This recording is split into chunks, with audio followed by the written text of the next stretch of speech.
My name is Jackie Plantner. I'm the principal of the Elyria Early Childhood Village, which houses our preschool, our special needs preschool, and 4 kindergarten classes. We have 15 classrooms here in this building, and we have today's enrollment is 339. 108 of those students are preschoolers with disabilities. So I wanted you to kind of have that in the back of your mind when we're walking through the building, because some of the things that we're going to show you are about the school and some of the limitations that this building provides for us, being preschool and kindergarten, 3 to 6-year-olds, 339 3 to 6-year-olds in a high school. So we do a lot of adapting, and we're going to show you some of the spaces that are our most used spaces. As the Elyria West High School, and just a few years ago, it changed over from, it was Kindergarten Village, housing the district's kindergarten.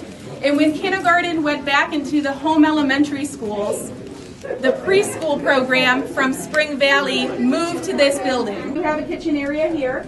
Our building, the Early Childhood Village, actually has 56 staff members as well that are in and out of our building because of the students that we serve and their needs.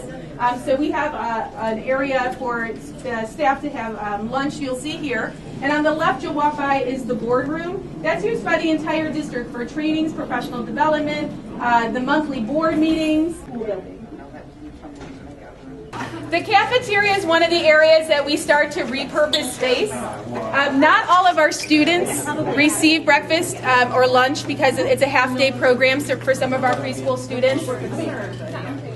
So we use part of the cafeteria for a motor room. Because we have 42% of our preschoolers or students with special needs, we work with physical therapists, occupational therapists, our adaptive PE teacher with those students. So in addition to the gymnasium space you'll see in a minute, we need them to be able to focus on isolated skills. So we've put in this kind of temporary partition so that we can get some of that work done on the other side.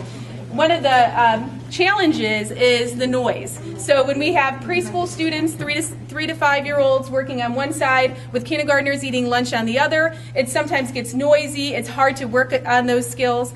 So as you can see, this gym is a nice large space. Our students use this space every single day. All our preschoolers have time for gross motor activities as part of our curriculum every day. So 339 students use this space every day.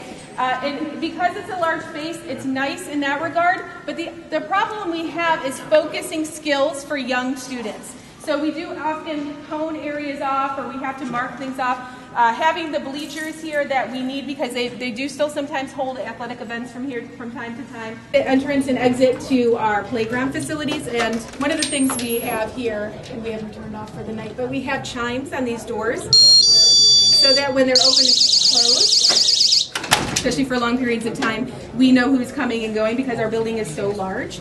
This is our main entrance for our school. So when parents or students arrive, there's a couple things I wanted to point out. One thing is when we have visitors. We do have a buzzer here, so they buzz in.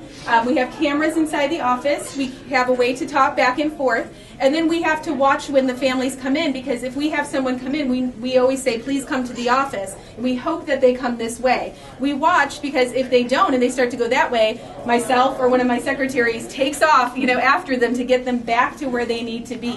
So we do everything we can to keep this such a safe and secure building.